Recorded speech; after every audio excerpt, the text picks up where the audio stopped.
I didn't actually get into performing comedy until I've been teaching for the best part of 20 years, probably slightly more than 20 years, come to think of it.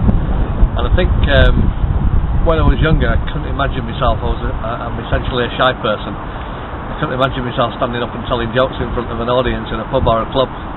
But I think the 20 years of teaching was really good grounded in the comedy industry. When you think about the relationship between it, you've got to be well prepared, but you've also got to allow for a bit of spontaneity.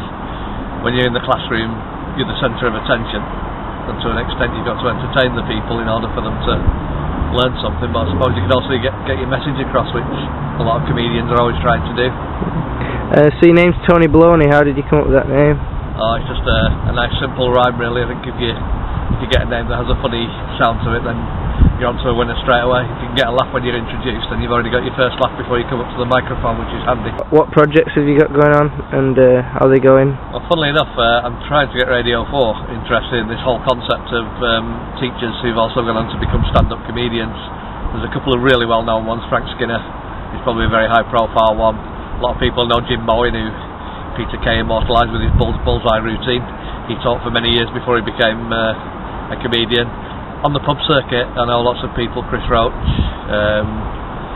there's a guy called Elvis Presley who died recently. That's another comedy name for the circuit. There's a lady called Steph Davis who runs corporate events called Laughology, a little bit like the Ricky Gervais episode in The Office, where he's trying to teach people to laugh and release the endorphins, and she actually does that seriously as her full-time job. She only does a little bit of comedy now and again, but she does corporate events and makes a lot more money than most comedians make by trying to get people to use comedy in the classroom. So there does seem to be an interesting parallel, a close interaction between the two. So yeah, I'm trying to get Radio 4 interested in a project where we examine this link between comedians and teachers.